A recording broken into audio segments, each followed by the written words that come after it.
Hello friends, कैसे आप लोग। आशा करते हैं आप सभी अच्छे होंगे, मस्त होंगे, तंदुरुस्त होंगे और अच्छे से स्टडी कर रहे होंगे। और हमारे कुमार एकेडमी को आप पकड़ कर रखे होंगे। ये भाई साहब है कुमार एकेडमी। आप थोड़ा इसको बढ़िया से देख लीजिए इनको। और ये भाई साहब को थोड़ा सा सपोर्ट की ज़रूरत है, प्यार जी। इस वीडियो में समाज से रिलेटेड जितने भी क्वेश्चन हैं हम आपको बताएंगे। उसके भेद कितने होते हैं, भेद की परिभाषा कितने होते हैं, और हम प्यारे बच्चों और इस पे एग्जाम्पल की सहायता के साथ साथ एग्जाम में जो क्वेश्चन कैसे पूछे जाते हैं आपको उस क्वेश्चन भी सॉल्व कराएंगे। ठीक है, सिर्फ समाज पढ़ने से आपको पता नहीं चलेगा कि यहाँ एग्जाम में कैसे आता है। समाज पढ़ने के बाद आपको एग्जाम में कैसे पूछे जाते हैं उसको समझना बहुत जरूरी है। समाज तो हम पढ़ लिए, सब कुछ जान गए, लेकिन एग्जाम में पूछा तो भाई आप फंस गए। लेकिन फंसना नहीं है, आपको यहाँ से वीडियो को पूरा वॉच करना है, देखना है और फिर इसको समझना है कि हाँ समाज कैसे पूछा जाता है। ठीक, तो सबसे पहले प्यारे बच्चों आता है हमारे मन में कि समास किसे कहते हैं, समास होता क्या है। तो प्यारे बच्चों अगर समास की अगर हम बात करें तो ये समास जो है ये शाब्दिक अर्थ होता है, संक्षेप में लिखा जाता है, संक्षेप में बोला जाता है। जब दो या दो से अधिक पद मिलकर एक पद हो जाता है ना, तो इस क्रिया को समास कहते हैं। जैसे कि बात करें गंगा और जल, तो गंगा अलग और जल अलग, ये दोनों जब मिल गया तो क्या बन गया, समास। प्रति और दिन, दिन अलग वर्ड हो गया, प्रति अलग वर्ड हो गया, तो दोनों संक्षिप्त अलग अलग जब जोड़ दिए तो क्या बन गया, प्रतिदिन बन गया। इस तरह का जब वर्ड आप एक दूसरे से जब मिलकर बनता है तो हमारा क्या कहलाता है प्यारे बच्चों, समास कहलाता है। That's clear. प्रतिदिन, ठीक है। राजशक्ति, महाभोग, राजभोग, राज में भोग लगा दो, राजभोग। उसके बाद कुतुर्भोग। तो इस तरह के देखो कि दो दो वर्ड मिला हुआ है, तो जब दो वर्ड एक साथ मिल जाता है वही हमारा समास कहलाता है प्यारे बच्चों। अगर समास की बात करें तो समास जो है 7 प्रकार के होते हैं, परंतु मुख्य रूप से 6 प्रकार के। वैसे तो समास तो 7 प्रकार के होते हैं, लेकिन मुख्य रूप से समास जो होते हैं 6 प्रकार के। कौन कौन होते हैं प्यारे बच्चों, इसको भी समझ लेना है, क्योंकि आपसे एग्जाम्पल में यानी कि एग्जाम में कैसे पूछा गया कि समाज के कितने भेद होते हैं, तो बहुत नॉर्मली क्वेश्चन हो गया, लेकिन कभी घुमा के भी पूछ सकता है। ठीक है, तो उस क्वेश्चन को भी याद कर लेना है। सबसे पहले आता है अव्ययी समास। जिस समाज में पहला पद प्रधान होता है उसे अव्ययी समास कहते हैं। जैसे कि समास, विग्रह, यथार्थ, यथा के अनुसार, यथाशक्ति, शक्ति के अनुसार, तो ये सभी होता है। अब यहाँ पे 6 प्रकार तो होते हैं ना प्यारे बच्चों, तो 6 प्रकार में पहला प्रकार तो आ गया अव्ययी समास। ठीक है, अब दूसरा समास कौन आता है, तत्पुरुष समास। आप यहाँ पे आ गया दूसरा समास कौन सा है, तत्पुरुष समास। तो प्यारे बच्चों तत्पुरुष समास किसे कहते हैं इसको भी देख लीजिए और थोड़ा सा समझने की कोशिश कीजिएगा प्यारे बच्चों। तत्पुरुष समास यहाँ पे दिया हुआ है, जिस समास का अंतिम पर प्रधान हो उसे तत्पुरुष समास कहते हैं। प्रधान, जैसे कि देखिए समास, ये विग्रह हो गया, विद्यालय, विधा का आलय, काम चोर, काम में चोरी करता है।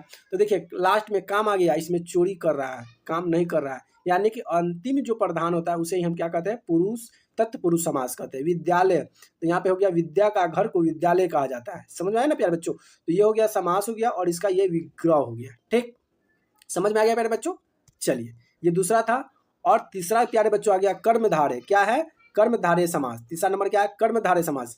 तो कर्मधारय समास किसे कहते हैं प्यारे बच्चों, तो जिस समाज में एक पद उपमेय या विशेष हो तथा दूसरा पद अपमान या विशेष्य हो उसे कर्मधारय समास कहते हैं। जैसे कि आप इधर में समास है और इधर में क्या दिया हुआ है, विग्रह दिया हुआ है। अब कैसे समझना है कि ये कर्मधारय समास है, ठीक है। तो प्यारे बच्चों कर्मधारय समाज की अगर बात करें तो यहाँ पे लिखा हुआ है समास और ये विग्रह। जैसे कि नीलकमल, यानी कि नीला कमल को नीलकमल कहा जाता है, तो ये हमारा समास है कौन सा, कर्मधारय। यहाँ पे कर्म की धारण हो रहा है। उसके बाद है नीलगाय। नीलगाय की बात करें तो नीला गाय, नीला गाय को क्या कहते हैं, नीलगाय कहते हैं प्यारे बच्चों, यानी कि ये कर्म धारण हो गया। उसके बाद महात्मा, महान आत्मा को ही महात्मा कहा गया है। महात्मा गांधी तक नाम ही था, लेकिन महात्मा, महात्मा जिसकी आत्मा महान हो, शुद्ध हो, शांत हो, उसे महात्मा कहते हैं। तो ये महात्मा कौन सा समास हो जाएगा प्यारे बच्चों, कर्मधारय समास हो जाएगा। नीलकमल कौन सा समास हो जाएगा, तो कर्मधारय समास होगा। नीलगाय कौन सा समास होगा, तो कर्मधारय समास होगा। प्यारे बच्चों समझ में आ गया। अब प्यारे बच्चों अब चौथा जो प्रकार है वह द्विगुण समाज है। क्या है, द्विगुण समास। तो द्विगुण समास किसे कहते हैं प्यारे बच्चों, तो इसकी भी अगर बात करें तो द्विगुण समास यहाँ पे जो है संख्या पूर्व द्विगुण, जिस समास में पहले संख्यावाची शब्द हो उसे द्विगुण समास कहते हैं। जैसे कि त्रिभुवन, यानी कि 3 भुवनों का समूह को त्रिभुवन कहते हैं। 3 लोकी, यानी कि 3 लोकों के समूह को त्रिलोकी कहते हैं।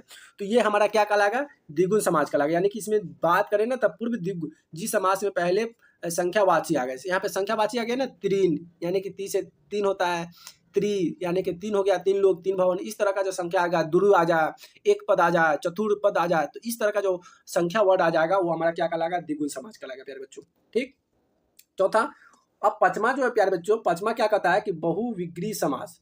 तो ये बहुविग्री समास होता क्या है, तो जिस समास में 2 पद में से कोई भी एक पद नहीं मिले, यानी कोई भी पद प्रधान न होता है, बल्कि समस्त पद क्या होते हैं, किसी नई पद का विश्लेषण करता है उसे बहुव्रीहि समास कहते हैं। अब कैसे, तो प्यारे देख लो, यहाँ पे समास इधर विग्रह किया गया।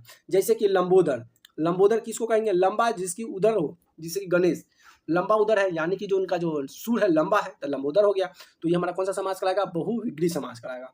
चंद्रमुखी, चांद जैसा मुखरा हो जिसका, उसे चंद्रमुखी कहते हैं। और ये चंद्रमुखी कौन से समास आएगा? बहुव्रीहि समास आएगा। प्यारे बच्चों समझ में आ गया? चलिए अब छठा जो आता है, इनका छठा भाग, यानी कि 6 प्रकार होते हैं ना, छठा भाग है द्वंद्व समास। अब द्वंद्व समास किसे कहते हैं? जिस समास में सभी पद प्रधान हो, उसे क्या कहते हैं? द्वंद्व समास कहते हैं। जैसे कि लोटा डोरी सीताराम, लोटा और डोरी सीता और राम। तो इस तरह का जब सेंटेंस आ जाएगा तो ये द्वंद्व समास कहलाता है। सभी पद क्या होते हैं? प्रधान होते हैं, सभी प्रधान होते हैं। लोटा और डोरी भी प्रधान है, राम और सीता ये भी प्रधान वर्ड आ गया, यानी कि दोनों में कनेक्शन अलग अलग है, एक साथ तो मिल नहीं रहा है, अलग अलग बता गया। लोटा और डोरी अलग अलग है। तो ऐसा जब सेंटेंस आ जाए तो आपको कहना है द्वंद्व समास। तो ये 6 भेद थे समास के। मैंने समास का आपका डिफिनेशन बताया, 6 प्रकार के भी डिफिनेशन बताया, फिर एग्जाम्पल के सहायता से बताया। अब जब ये चीज़ बता ही दिया तो चलो ना कुछ टेस्ट हो जाए। तो आइए कुछ हम टेस्ट करते हैं, जिससे कि आपको यहाँ सबको पता चल जाए। ठीक है, पहला यहाँ पे क्वेश्चन देखिए, ट्रिक के साथ लाए हुए हैं। पहला क्वेश्चन आपसे पूछ रहा है कि समास का शाब्दिक अर्थ क्या होता है। यहाँ पे क्वेश्चन आ गया कि समास का शाब्दिक अर्थ होता है संक्षेप। सबसे पहले आपको हम क्या बताया पहले ही कि जो चीज संक्षेप में लिखा जाता है उसे हम समास कहते हैं। तो यहाँ पहला आ गया, यानी कि आंसर 1 हो जाएगा। ट्रिक है, समास में शब्दों की संक्षेप यानी कि छोटा किया जाता है, वो हमारा समास कहलाता है। तो पहला इसका आंसर सही हो गया। प्यारे बच्चों अगर दूसरा बात करें, क्वेश्चन नंबर दूसरा, तो क्वेश्चन नंबर दूसरा क्या कहता है प्यारे बच्चों? तो प्यारे बच्चे दूसरा नंबर क्वेश्चन क्या है कि इनमें से कौन सा अवयवी समास है। देख लीजिए, अवयवी पद है। तो अभी इसके पहले भी पढ़े थे आप, तो आप ध्यान से जो कोई चीज को पढ़िएगा ना उसको 2-3 बार रिवीजन कीजिए। जब तक आप रिवीजन नहीं कीजिएगा ना आपको याद नहीं रहता, तो रिवीजन करना बहुत जरूरी होता है। कौन सा अवयवी पद है? तो देखिए इसमें की बात करें ना, प्रतिदिन क्या होगा? प्रतिदिन जो है अवयवी पद है, यानी कि समास है। पहला पद प्रति है, क्या है? पहला पद प्रति है, दूसरा पद दिन है, इसीलिए यह अवयवी पद कहलाएगा, यानी कि अवयवी समास कहलाएगा, यानी कि सीधा राइट आंसर हो जाएगा। चलिए क्वेश्चन नंबर प्यारे बच्चों तीसरा देखिए। क्वेश्चन नंबर तीसरा क्या कहता है कि निम्न में से कौन सा कर्म धारण समास है? निम्न में से कौन कर्म धारय समास है? तो प्यारे बच्चों अगर कर्म धारण की बात करें तो यहाँ पे श्वेतांबर, क्या है? श्वेतांबर जो है ये कर्म धारण, श्वेतांबर जो श्वेत है जो कि अंबर है, क्या है? अंबर है। तो ये श्वेतांबर जो हो जाएगा ये कर्म धारण समास हो जाएगा प्यारे बच्चों। चलिए क्वेश्चन नंबर अब देखते हैं चौथा नंबर। क्वेश्चन नंबर 4 क्या कहता है उसको भी देख लेते हैं और इसको समझते हैं।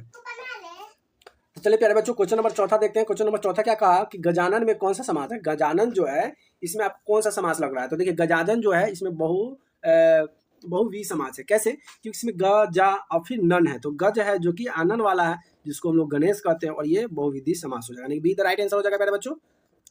चलिए क्वेश्चन नंबर देख लेते हैं। Question number 5। क्वेश्चन नंबर 5 क्या है कि देवासुर में कौन सा समास है? देवासुर जो है ये कौन सा समास है? देवासुर जो है दृढ़ समास है, क्योंकि देव और असुर एक दूसरे के विलोम शब्द है, देव असुर। तो ये क्या हो जाएगा? देवसुर, ये द्वंद्व समास हो जाएगा। चलिए प्यारे बच्चों क्वेश्चन नंबर देखते हैं 6। क्वेश्चन नंबर 6 क्या करा है प्यारे बच्चों कि वन गमन में कौन सा समास है? वन गमन जो है ये कौन सा समास है? तो ये कर्म धारण है। कर्म धारण क्यों? कि वन गमन जो है वन को गमन कर रहा है, यानी कि कर्म को धारण कर रहा है, यानी कि कर्म धारण समास हो जाएगा प्यारे बच्चों। चलिए क्वेश्चन नंबर देखते हैं 7। क्वेश्चन नंबर 7 क्या करा प्यारे बच्चों कि पंचतंत्र में कौन सा समास है? पंचतंत्र जो है ये कौन सा समास के अंतर्गत आता है?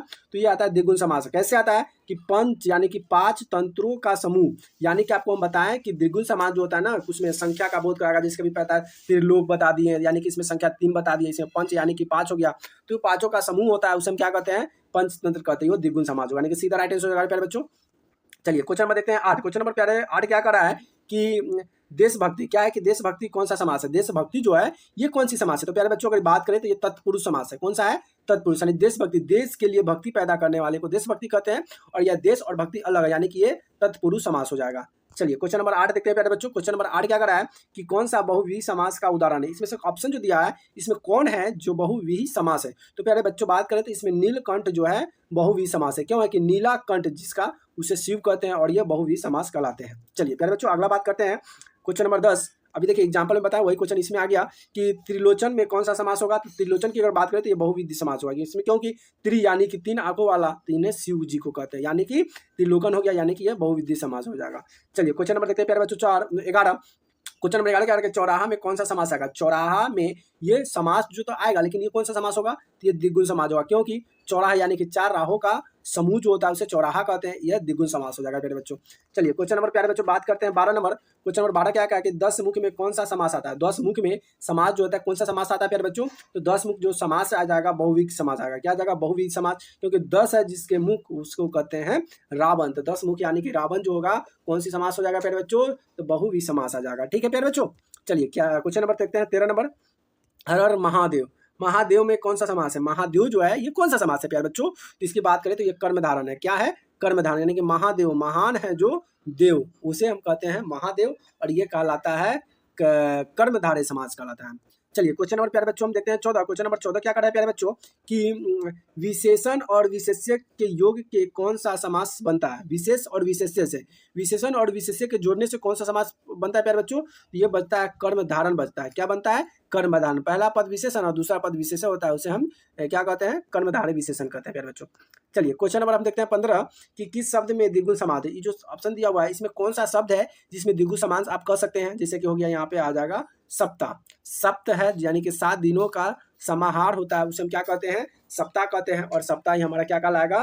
द्विगुण समास कहलाता है प्यारे बच्चों। चलिए क्वेश्चन नंबर प्यारे बच्चों देखते हैं 16।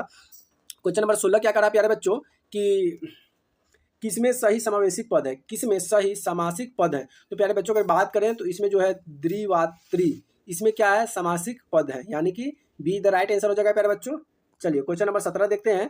क्वेश्चन नंबर 17 क्या करा है कि द्विगुण समास का उदाहरण है। द्विगुण समास का उदाहरण कौन सा है? तो प्यारे बच्चों अगर द्विगुण समास की अगर बात करें तो इसमें हो जाएगा पंच तत्व। पंच तत्व जो है ये क्या है? द्विगुण समास है प्यारे बच्चों। क्यों है? क्योंकि देखिए जब भी अगर इसमें पंच लग जाए, अंच लग जाए, त्रि लग जाए, द्रि लग जाए, तो हमारा क्या कहलाएगा?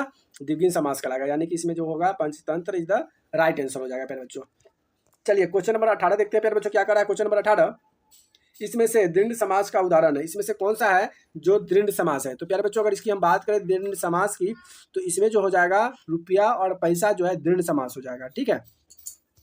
चलिए प्यारे बच्चों अगला हम बात करते हैं क्वेश्चन नंबर 19। क्वेश्चन नंबर 19 क्या करा है प्यारे बच्चों? करा है कि अवयवी भाव समास का एक उदाहरण यथाशक्ति का सही विग्रह क्या होगा? तो प्यारे बच्चों अगर 19 की अगर हम बात करें तो शक्ति के अनुसार यही जो होगा हमारा समास का एक उदाहरण होगा। यथाशक्ति, शक्ति इसमें भी लिखा हुआ है, शक्ति के अनुसार लिखा हुआ है। जितनी शक्ति नहीं हुआ, जैसी शक्ति नहीं हुआ, यथोशक्ति नहीं होगा, शक्ति के अनुसार यथोचित सही विग्रह होगा, यानी कि सीधा राइट आंसर हो जाएगा प्यारे बच्चों। अब यहाँ से क्वेश्चन नंबर हमारे पास आता है आखिरी, और क्वेश्चन नंबर लास्ट आता है कि पाप पुण्य में कौन सा समास है? पाप पुण्य जो है ये समास तो है, ये कौन सा समास है? तो ये दृढ़ समास है प्यारे बच्चों। तो बी इधर राइट आंसर हो जाएगा, पाप और पुण्य ये समास हो जाएगा किसका? दृढ़ समास। तो ये आज का इतना ही क्वेश्चन, ये आखिरी और लास्ट क्वेश्चन था। और ये जो क्वेश्चन जो थे ना यार बहुत VVI क्वेश्चन थे। ठीक है, देखिए एग्जाम में कैसे पूछे जाते हैं मैंने आपको डिटेल बताया। सिर्फ समास पढ़ने से तो आपको एग्जाम में आएगा नहीं, समास का डिफिनेशन पूछेगा ही नहीं। ठीक है, कि समास किसे कहते हैं, समास का परिभाषा दो। ये पूछेगा आपका ऑब्जेक्टिव क्वेश्चन में पूछेगा। किसका पूछेगा? ये ऑब्जेक्टिव क्वेश्चन में पूछेगा, जिसको हम बोलते हैं MCQ बोलते हैं, यानी कि multiply choice question. Multi type choice जो होता है क्वेश्चन इसमें पूछे जाते हैं। तो ये जितने भी क्वेश्चन थे वेरी इंपॉर्टेंट और बहुत अच्छे से मैंने आपको एक्सप्लेन किया, समझाया। आशा करता है आप सभी को ये वीडियो अच्छी लगे हो, और वीडियो अच्छी लगी तो वीडियो को लाइक जरूर कर दे, अपने दोस्तों फ्रेंडों के साथ शेयर जरूर कर दे, और चैनल को अभी तक सब्सक्राइब नहीं किया तो चैनल को सब्सक्राइब भी कर ले, और अपने फ्रेंड दोस्तों के साथ भी शेयर कर दे। वीडियो देखने के लिए बहुत बहुत धन्यवाद। Thank you so much.